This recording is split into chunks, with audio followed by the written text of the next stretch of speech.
All right, welcome to the Bobtheorc Show. This is our my new series called Conversations with Dad, where I'm going to be talking to my dad because it seems like a good idea. We talk every night anyway. This is going to be episode 0, talking on the internet, where we're getting all of our internet stuff sorted out. And let's see if this works. Here's Dad. Hi, Dad. Hello, hello. We were going to reminisce a little bit about how life has changed so much in the last 10, 20, however many years. I know, right? Um, Now we just connect to the internet. We can talk, and I can see you, which is a lot better than just talking on the phone. and I can recall when you'd have these frantic, hurried phone calls, long copper wires, and everybody would wait till 7 or 8 o'clock at night when rates would go down a little bit, but it still cost a lot of money. People would talk fast, or they had all sorts of gimmicks where they'd call and hang up, let it ring and hang up, and that would let you know that they were okay. Or ring twice, and it would mean something else. It was a whole different world then. And now we can talk to other parts of the world, video pretty much seamlessly without cost or very low cost. Yeah, well, and even when I was a little kid, and Mom would be singing in Europe, and there were hundreds of dollars worth of phone bills, just regular long distance, wasn't there? I know it was expensive. And we were talking as fast as we could, or we would send faxes. We'd write a letter and then fax it over. Write the letter to the hotel, and she'd get the fax, and we thought it was magical that she could have the fax within a few hours. She'd come back from the opera house and go to the hotel and say, "Wow, this is from my husband and my kids, and it's only 5 hours old." I know, That was right? considered amazing, right? And now you have email and text messaging and all kinds of good stuff. And then So to get away from it all, we go camping in the wilderness where there's no connection as of now. I think when Elon Musk gets through the satellite system, you can probably be in the most remote area and still just beam up to one of his satellites and have connection. Well, even But even just a couple of years ago, you'd call me from the top of Mount Phillips just to let you know you made it there, and you'd have a little bit of right, cell phone signal. Yeah, that was really new. and unless there was a cloud around it, if there was a cloud, then all bets were off about getting Yeah. service. So People are wondering maybe where Mount Phillips is. It's in the Rocky Mountains in north central New Mexico. well, it looks like the technology's working. I think we're solid. It's recording okay, and I can see you fine. And you're on your iPhone there, and I'm Hmm. recording this on my setup, and I got the background mostly working okay. I'm still getting a little bit of a glare from where is it? That looks This all is right on my screen. yeah, no, just on my screen right there. It's getting a I little bit wouldn't of a worry about it. yeah. That's not that big of a deal. So I'll adjust the angles maybe a little bit more next time. But I think angling the monitors in the background kind of minimizes the reflection, and that seems to be pretty good. One And of the things you were going for was a, video gaming format. This is your handle, I guess, or your name for video yeah, gaming. yeah. This And we this were may talking how gaming has emerged. When I was a kid, you put 5 cents into a pinball machine. They have those in restaurants or diners and so forth. And part of the system was to kind of pound on the machine and try and jiggle the ball, and had this ball bearing, chrome-plated ball bearing rolling around trying to get into certain slots or holes or bing against certain things, and all that for a mere nickel. And then there was a time when we had Pac-Man. Your mom and I would drive across country when you kids were small, you and your brother, until you discovered video games. Then it sucked up quarters doing Pac-Man. yeah. And our trip that It was normally would have Galaga. been, Galaga was I wasn't Paul was a lot better Pac-Man than me. That was a hard game. But, oh, that guy who lived upstairs in the building, he had an old Pac-Man machine. yeah, he bought the actual machine. Yeah. Yeah, yeah. I still have And then a technology has moved along. I have Hmm. an old Street Fighter 2 machine in my office still that we play sometimes, and it's the only video game I can play that I can still beat the kids at, because they'll get on Smash Brothers and they'll just I'm no good at that. It's Well, it's gaming's become a whole new thing. well it's And it's then as I was growing up, even you'd have to go to that diner or whatever even to have a pinball machine. But at home there was nothing much going on. Well, it's a way that people can hang out. It's a new social, instead of having to all get together. When I was in college, we'd all hang out and we'd barbecue on the weekends, and now that's not really practical because we live all over the country. So it's a way that we can socialize, and we'll get together in some video game, and that way we can all talk on Discord and we can hang out and still visit with each other. And it's sort of Now, funny. I think more people know me by my gaming name than know me by my real name. Even people, we get customers who come into my office, and they'll ask for me by Bob the Orc, or is Bob there? And because a lot of my business customers I picked up through World of Warcraft and through other games, which is kind of interesting. what do you see in the future for these games? What's going to change and evolve? Man, it's going to go all virtual reality. I think you're going to have. I think you're going to have two kinds of games. You're going to have these big VR games where you put on the headset and you interact in some sort of a virtual world, and then you're going to have, I think, a throwback to these retro games where it's just going to be an older style, very simplistic, something you can play on your phone or something you can play on an old computer. But I think you're going to see a divergence in the technology.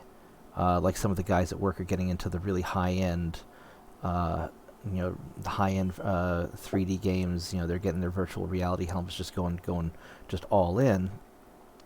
And then we get a lot of people who don't have the money for that, and they're just going for the low end, like the Facebook games and the simple stuff.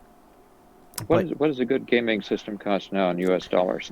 it depends. So I had a friend calling me up. She wants to get a gaming system. She has $600 to spend, and I guess she's basing that on the stimulus check that she's going to get. And you can get something very basic in that range. You're not going to do any VR. You're not going to, but you can do the basic stuff. Play games at an entry level. But for high end, we built a system for this streamer a couple months ago, and oh god, I think she spent $3,500, $4,000 just for the tower itself.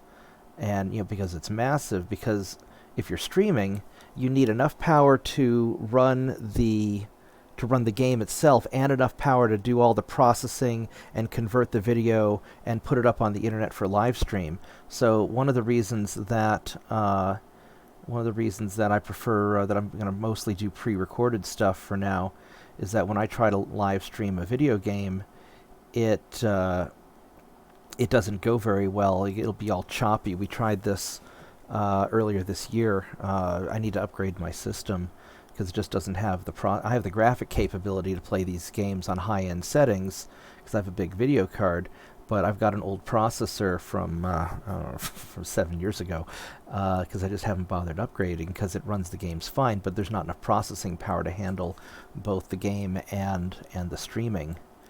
And Now, and can you do these? You're talking as in my generation, we are kind of clueless about a lot of this. Can you do this by Wi-Fi, or do you have to have the connection directly to the internet, or what? it's How do it's you? it's better to connect directly to the internet through a hard line because your hard line is gonna be faster and more reliable of a connection than Hmm. Wi-Fi.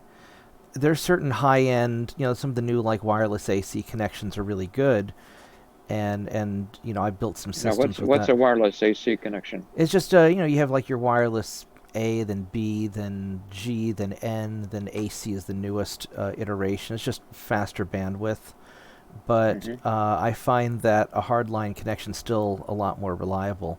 So whereas you're on a wireless with your phone, on my computer, since I run a hardline connection just to make sure that there's no interruption. What internet speed do you need for gaming?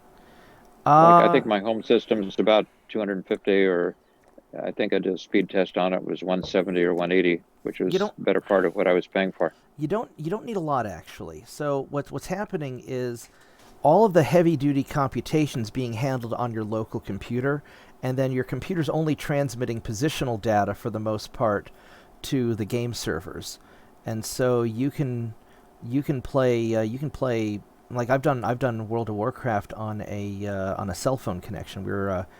We had a tornado once that took out some power, and so I was running my computer on a battery backup, and I connected my internet through my cell phone through through my iPad's cell phone connection, and that was enough to finish the fight for about 15, 20 minutes, and then I shut down before my batteries ran out. So you don't need a lot of internet for the game itself. I've got friends who live in Australia or in South Africa, places where they're very remote from the game servers, and they have tremendous ping time and whatnot, and they're able to do okay because a lot of it's just positional data, damage numbers, you know, Now, just simple text. what games are on the ascendancy with more and more people doing them, and which games are kind of declining in terms of interest?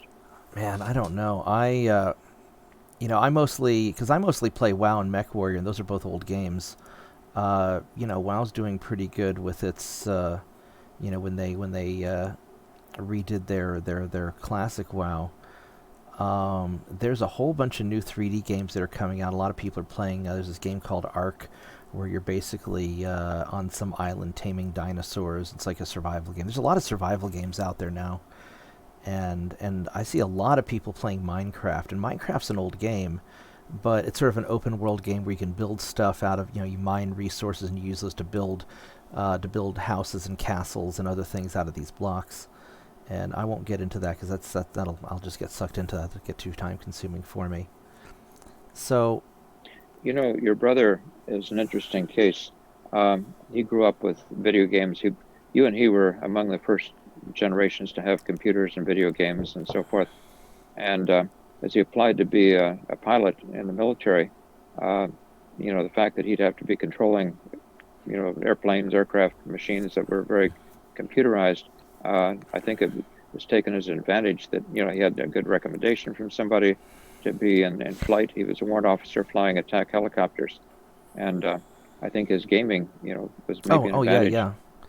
Well, what's interesting is a lot of modern military control systems are based off of these game systems, and vice versa. They're very similar because when you're controlling an advanced machine, whether it's a real machine or a virtual machine, there's sort of an optimum way of doing it based on the the ergonomics of how a person operates, and so a lot of these systems, a lot of these weapon systems and vehicles are all controlled kind of the same way. There's a lot of similarity. At least that's what I'm told. I've never flown an attack helicopter. Well, your brother was discussing how newer pilots that knew less about it, that he became pretty seasoned, pretty experienced, and he was talking about how you change the contrast. They had night vision devices and this and that. Right. And I guess with any field, you gained expertise, but I guess he became pretty skilled as the thing went along. So, well, it's interesting how people say you shouldn't be doing gaming, but clearly your brother's case, they're real world advantages, and in your case, you have a computer business, so it all kind of fits together. Well, I think that there are these horror stories about people who just get sucked into it, like the guy who died because he was playing EverQuest for 15 days straight and didn't eat or drink anything or something like that. You're always going to get some moron, and you're always going to get these extreme cases. And there's certain things that I just don't do anymore. I don't get into heavy duty PvP, player versus player.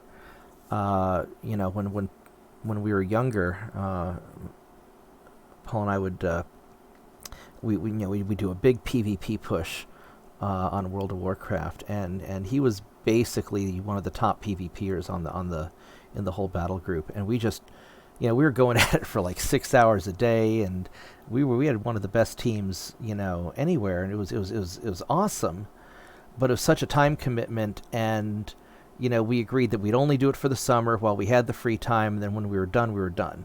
And then he had to go back to school, and I had to get back to what I was doing. I was very fortunate that I could, at the time, I was doing a lot of like in-store work. I was doing a lot of like reloads and virus cleanups and stuff like that, so I could work while playing games. And that was, now that I do more like engineering consulting and field work and some of the other crazy stuff that I do, I don't have the time anymore. But back then, 10 years ago, it was nice. I have a question. How do gamers differ from people who are not gamers? There's not really a difference anymore. I mean, it used to be. So it used to be when. So when I first got my business started, we'd have these gamer kids show up, and they were kind of your typical nerdy kid. They weren't particularly social, um, and uh, and they would and their gaming was their only socialization. And what seems to have happened over the years is, as it's become more mainstream and more accepted, now you get just a wide group of people playing these games, and so you don't just run into these hardcore gamer nerds anymore. You'll run into it was like there's this one guy I was gaming with, and he was into like competitive martial arts stuff, and he would joke and call it his real life PvP. And so he was an athlete, and then he'd also hop on WoW and unwind a little bit and socialize, or you get and there's such a wide variety of games now. Anything from these you've got these sort of background idle games that a lot of people play, where you just have to make a decision every few minutes or every few hours and let the game kind of do its thing. All the way to these very intense, fully immersive simulation type games where you're there, flying the thing or running around and fighting, whatever. So I Well, think you've met people all over the country, and in fact all over the all over the world world, yeah, through the gaming. yeah, In yeah, fact, you've sold some computers through it, I would guess. yeah, yeah. No, quite a bit. Most of my gaming computer sales are through the people I met through video games, and so I see we've you have your "I Love New York" mug. So yeah, you yeah. grew up. You were you were a crawling baby, maybe 6 months old, when we moved from Midwest to New York City, and then your mom and I met at the University of Oklahoma, and you decided that maybe that would be an interesting place to go since you were about an hour and a half, 2 hours drive away from all your relatives, your grandparents and your aunts and uncles, and you go back and visit them and do your laundry and have a steak dinner, and you thought that was a pretty good deal compared to Yeah. dormitory food. Wh- Well, I was thinking of going somewhere out east, but by the time I was graduating high school in New York, I was so stressed and um, so high strung that I knew I needed to get to someplace more relaxed, and I just wanted to sort of get away and take it easy. And one of my friend's moms had told me that it was less important where you went to school and more important what you did when you were there. And so frankly, I could afford OU. I didn't have to graduate with a lot of debt like some of these people are doing. A lot of my friends ended up, the ones who weren't rich, they had to take on quite a bit of debt to get through school, and I didn't want to do that. Well, it's And Oklahoma University, just a major state university. Not the best school prestige-wise in the world, but not a bad school either. well, they had a solid architecture department. They had a solid engineering department. They're solid in the sciences. They're solid in the stuff that I wanted to do. So I don't think that was detrimental. I think that I might have missed out had I gone, to like Yale or someplace like that. I think I would have made more connections, and that might have helped me more in life afterwards. But on the other hand, then I would have graduated with, a pile of debt. Whereas with OU, I was able to work some and essentially pay. I only graduated like $5,000 in debt. I don't know if I ever told you that, Dad. But Hmm. when I was done, I only had about 5,000 in debt on my credit cards, and because I was able to make enough to pay for everything, kind of as I went, Well, you were fixing computers in your dorm room and doing things along those and lines. bicycles, and I even fixed a couple of VCRs and stuff like that. Yeah, and then I made a little bit of money tutoring physics, which was kind of funny because I wasn't a physics major at the time. I hadn't actually. But you'd taken some physics courses, presumably. No, no, no, no. It's all from No? no. It's all from Malcolm Thompson's astronomy classes in high school, and I was able to read the textbooks and figure it out.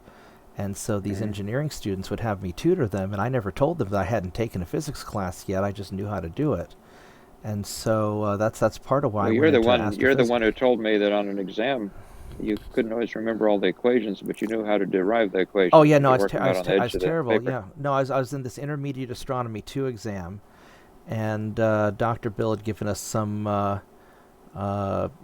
it was something. Let's see, what was the question? It was like you have a star, and it's emitting a certain amount of energy, and you've got a satellite some distance away, and the satellite has a solar panel, and how much energy is hitting the solar panel, and in order to do that, I had to calculate. I had to take the amount of energy the star was outputting divided by its surface area, and I couldn't remember the formula for a surface area, so I had to use calculus and derive it. And he had said to show your work, so I just showed all my work just deriving the surface area of a sphere. And he's like, "You don't need to do that. You just, I know you know what it is." Like, no, I didn't. I just had to figure it out. So, Well, as long as you understand the basics and can derive things and figure out, you don't need what was the to best know the course? details. What was the most useful course, or what were the most useful courses in college? Let me think. I would have to Best thing say, I learned in college was how to do my own laundry. I'm teasing. no, you guys made sure I knew how to do laundry as a little kid.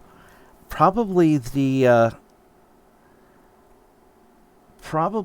most useful course was probably I don't remember which astronomy, or it wasn't astronomy. It was an architecture class. It was one of my design classes taught by a guy named Mohammed Bilbasi, and he's now at OSU teaching architecture.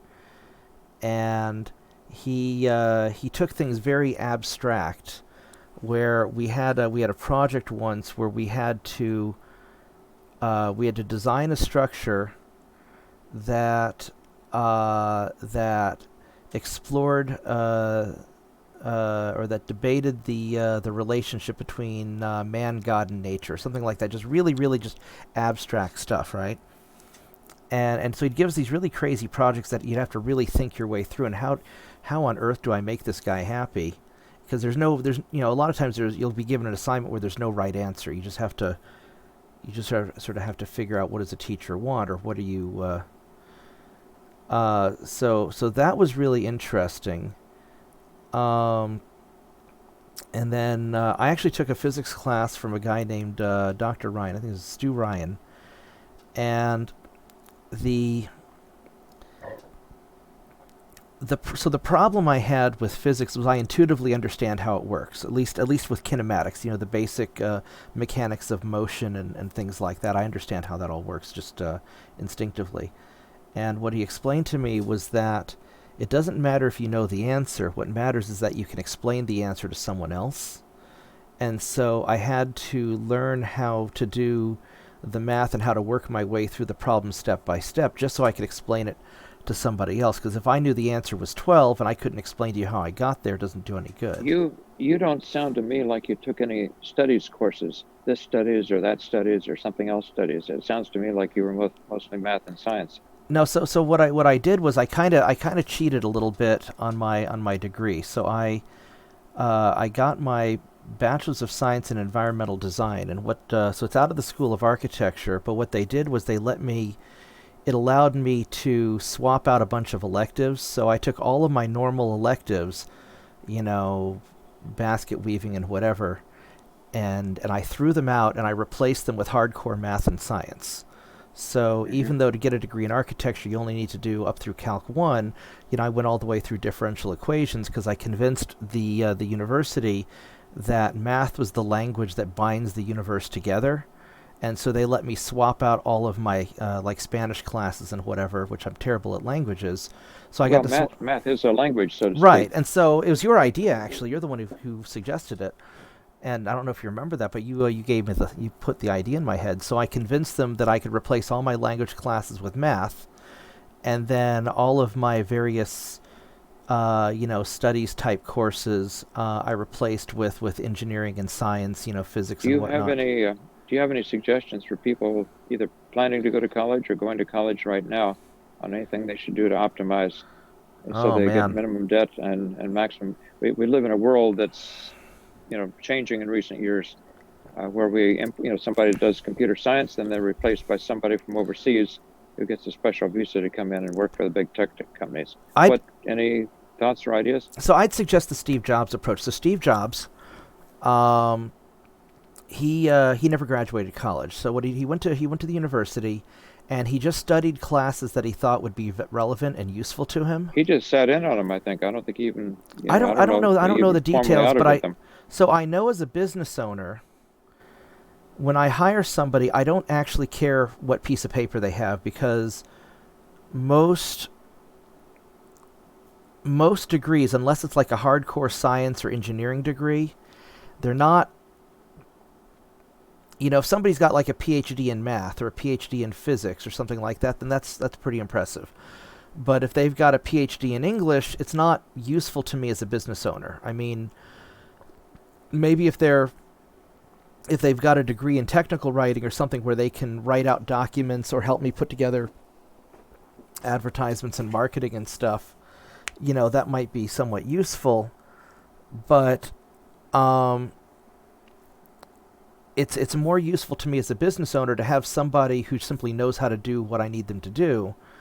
And what I found is that if you're Or who can learn quickly. right, if they're a smart person who's got good morals, right, if I can trust them and they're smart, then I can train them to do the specifics of what I need, or if they bring useful skills to the table. So we had this guy named John who was brilliant. He was our lead analyst for a long time before he went off to do his own thing, and we still contract to him now and then. And he never graduated college. I picked him up. He was working at Walmart at the time. He was really frustrated with Walmart. I knew him. He was one of the gamer kids that used to come by and hang out sometimes. And one of my friends introduced me to him, and he was very skilled. Actually, his wife was working for me at the time, and I needed somebody more technical, and she had a job offer, somewhere else, and so she quit. I hired her husband, and John was largely self-taught. I mean, he ended up getting certifications,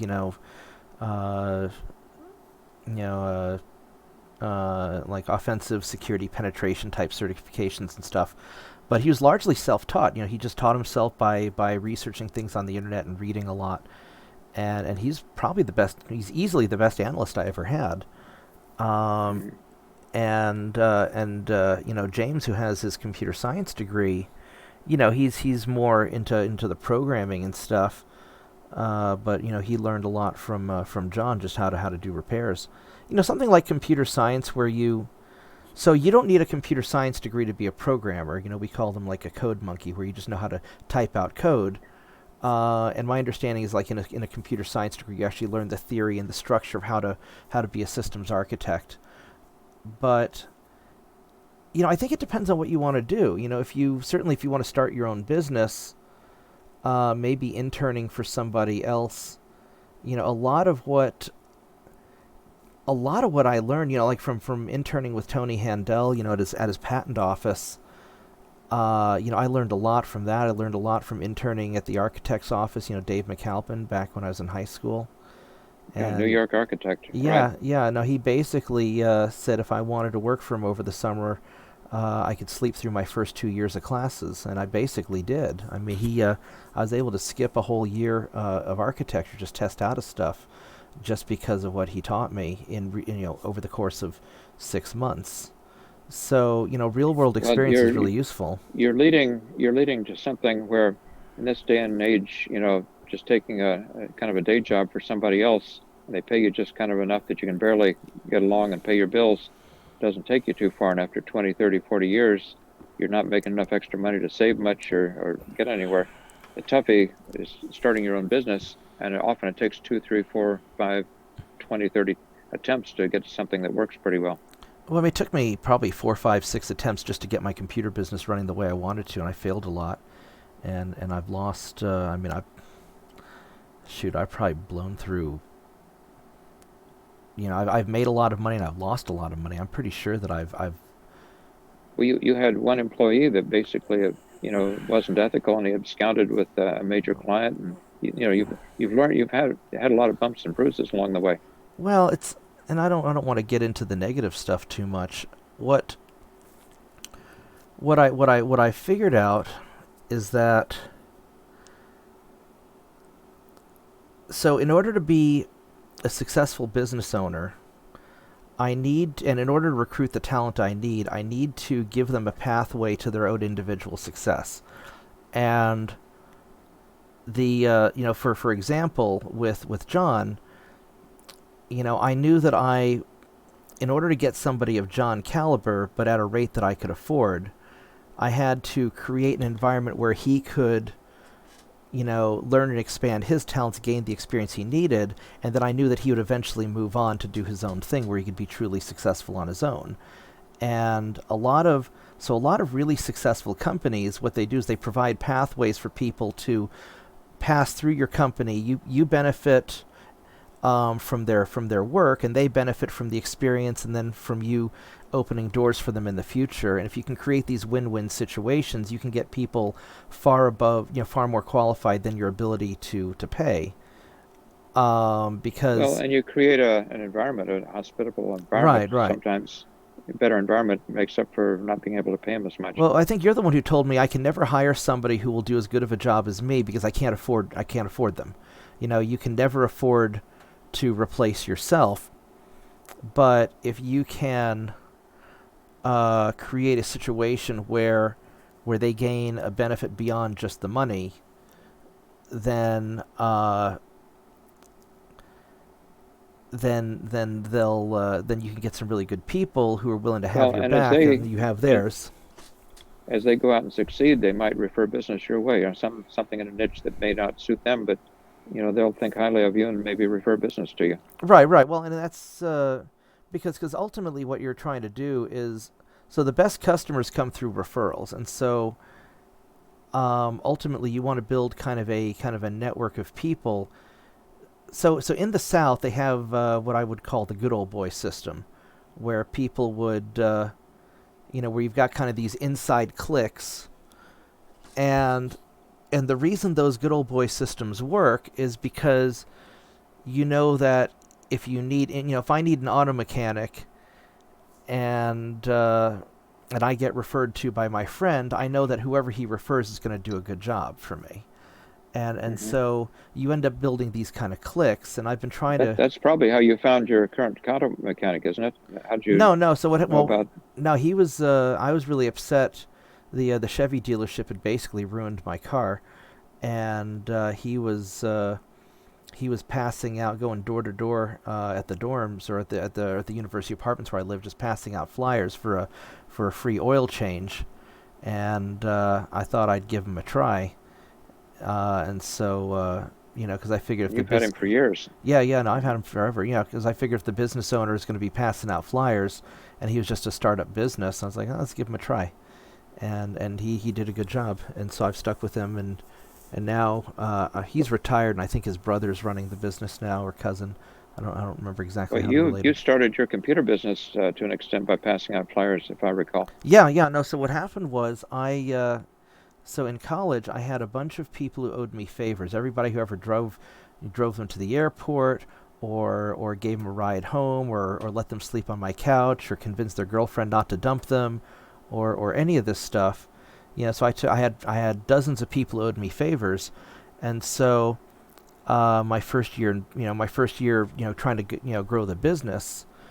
What had happened was Ralph's uncle Nelson was retiring, and so he was sort of the major computer place in town, and I knew that he was retiring because anybody that I couldn't was anything that was too advanced for me to fix, I'd send to them, and we were outsourcing. So a lot of the local computer stores in town would outsource to us, and so it didn't matter which store you went to. At nighttime, we'd go around in my car and we'd pick up all the computers, bring them back to my apartment, and me and my buddies would all fix them. We'd drop them off the next morning, and so we were fixing the computers for about 3 or 4 different places. But all these businesses where they're either retiring or they're going out of business because the market was changing, and the traditional just selling parts wasn't working anymore.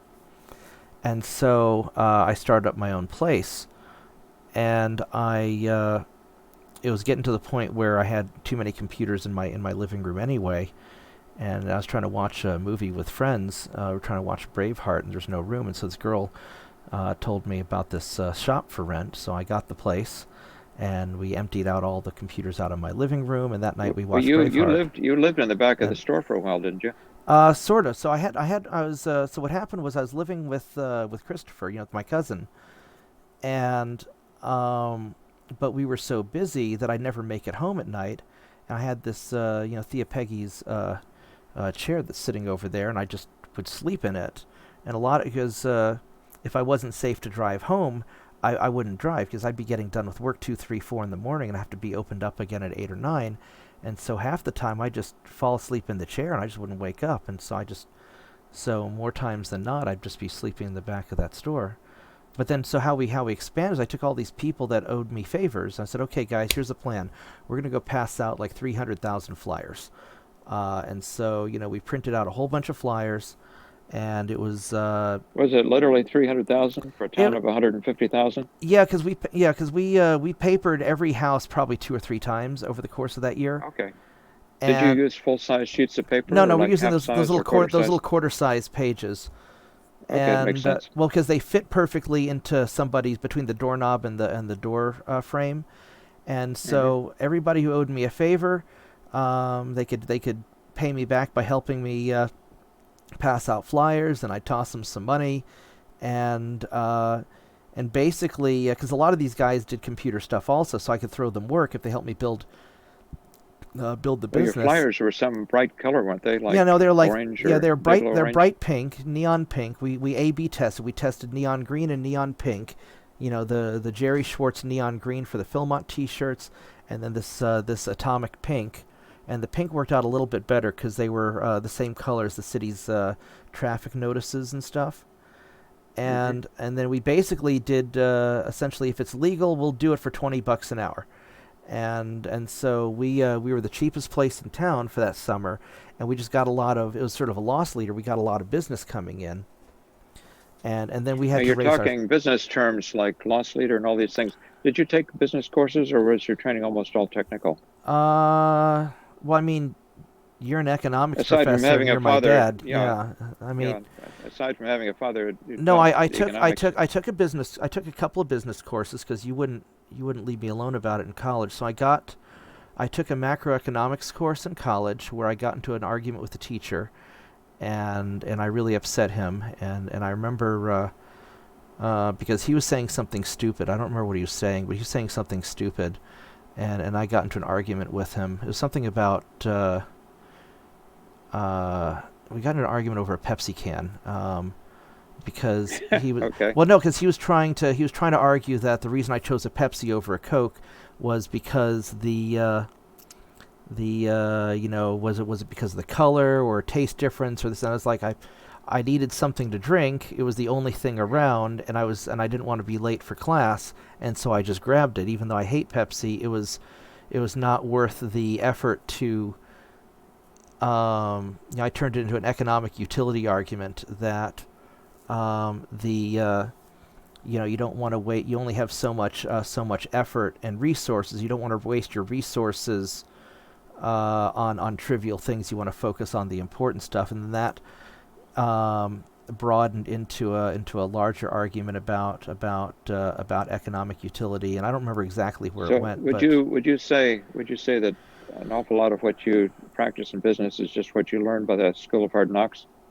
no, I mean I learned. I mean I don't remember if it was you or Granddad. One of you two said that you don't live long enough to learn from your own mistakes, to learn from other people's mistakes. And Hmm. so I mean, a lot of it's hard knocks, but a lot of it's learning from what I've seen other people have trouble with. And um, I've I've learned to the big thing that I learned on my own is to iterate things in very small. Try two things, A/B test, see what works and what doesn't, and I learned to fail quickly. Because you're going to fail a lot, and it's like rolling a die. And there are these dice that they use in gaming. They have 20, let's say 20 sides, right? Great. And if you could use a six-sided dice, the more times you roll it, the more likely you are to get a six, to get a result that you want. And so when I try things, when I look for opportunities, I try to find something where I'll know if it's going to work or not very quickly, because I don't want to spend 5 years figuring out if this thing's going to work or not. I want to, um, like with the or I want to choose something where I can, if it doesn't work, I have a way out. So like when I bought all those laptops before the coronavirus, Paul had warned me that this coronavirus thing was going to get pretty bad, and so I went and I pre-purchased a whole bunch of laptops. And best case, Used laptops or new ones? both. Used ones, new ones, factory. I got a whole. I bought like I don't know, like 30 laptops, and just cost a lot of money. And and and if I was right, there'd be a need for people to work from home, and we'd sell them all. And it turned out I was right. And if I was wrong, which I ended up buying too many of them, because as soon as the initial stimulus money ran out, nobody could afford them anymore. I could still sell them off over time, and so I still have. And then as I'd sell them, I'd buy more. So I ended up buying a few too many, but that means that I've got laptops at the store to sell.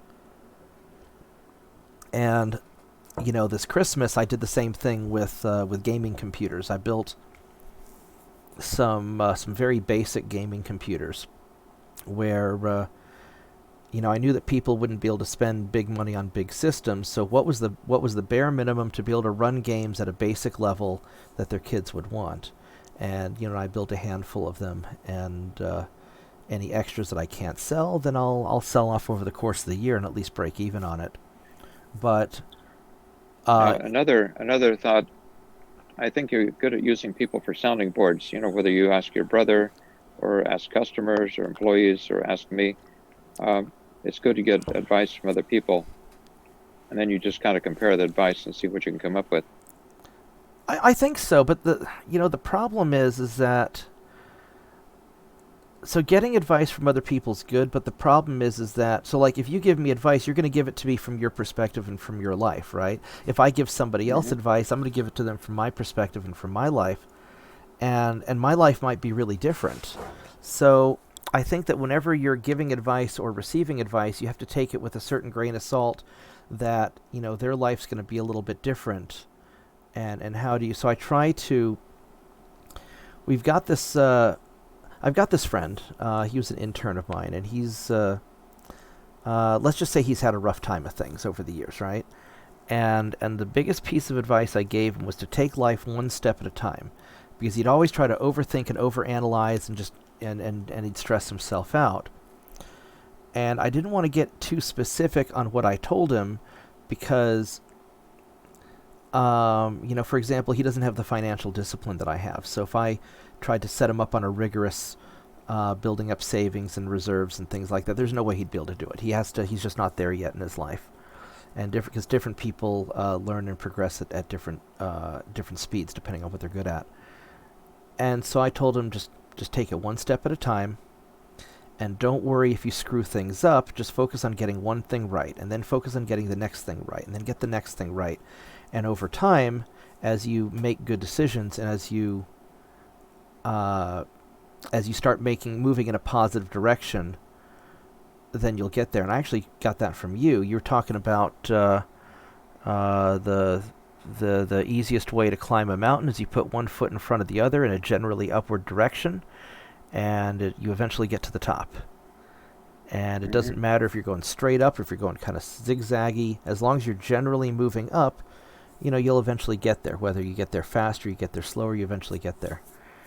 And and so that's what I that Another concept is the fact that you can't presume that everybody's exactly like you. When you're thinking about customers, you've got all sorts of people with all sorts of divergent views.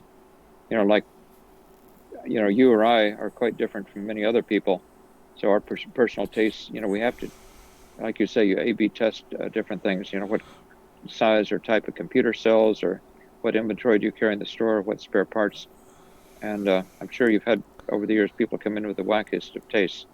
well, I learned something really strange, and this is like big brain moment here. Okay, if you ask somebody what they want, they'll tell you, and then you give it to them.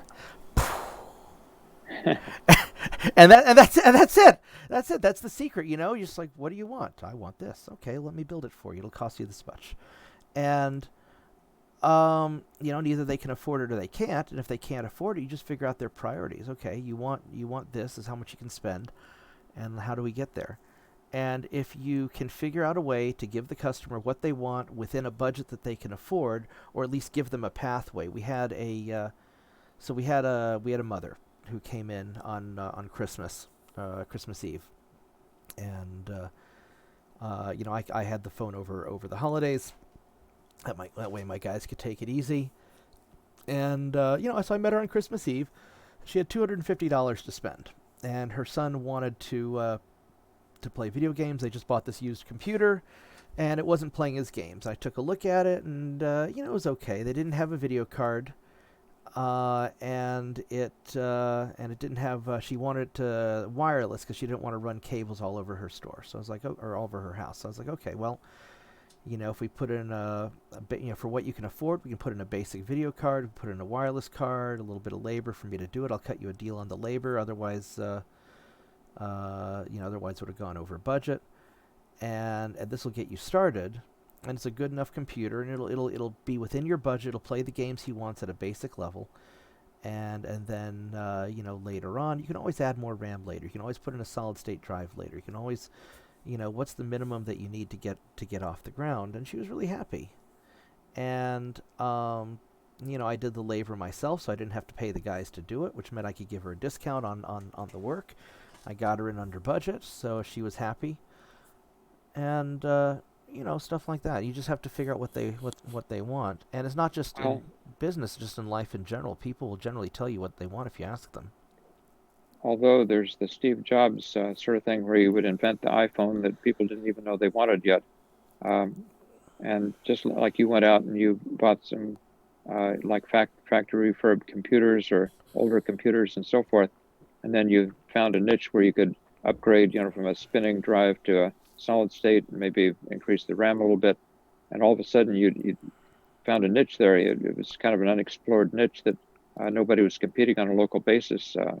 Well, they go to Best Buy, but they couldn't presumably do quite as well financially and get as much computer for the money. well, so what you're talking about was I knew that there'd be a lot of kids having to study from home, and from when you're studying at home, you're basically just typing papers, you're getting on the internet, you're not doing anything fancy. And I knew that people wouldn't have any money. They'd be really poor because the economy is just going to get trashed. And so what I figured was if I take a really high quality but older computer, there's certain laptops that I've seen over the years that are really, really top-notch quality-wise, but because they're older, they don't go for a lot of money anymore. And so I was able to buy them, put in a solid-state drive so they'd run fast. Now I have something cheap that I can sell to some mother who just wants to get her kid through online schooling, but it'll be reliable and inexpensive, and it still costs less than buying some new piece of garbage from Best Buy. So that's what you're talking about there, and that worked out really well. Because anything that I could get to a customer for under $400, they'd be able to afford to get their kid going, and then we had some cheap used computers that we fixed up that we could sell for 150, $200, that were where we rebuilt them. And so those all sold out almost instantly. It was the higher end stuff, where we bought some high end, new and factory refurb computers. Those are the ones that mostly sat on the shelves. But we'll sell those off over time, and they won't depreciate too bad. Or I'll just use them myself. I actually have powering these two monitors. I've got two laptops from my store that I just plugged in that I probably won't be able to sell, and I'll just use those to power the monitors. Your background display looks pretty good to me. Yeah, I like it. It came out okay. So that's a screenshot from one of the video games that I play that I took a number of years ago, and it was just sort of a pretty location. I took it. I made some quick graphics, and so it worked. Is there anything we haven't covered? I don't know what our time is. I'm I don't know. guessing Let's see, how 30, long is 40 this? minutes. It's been 49 minutes. Well, So there's no magic number we have to reach, but yeah, is there any good time's fun information when we? you're having flies. So that's what Kermit the Frog says.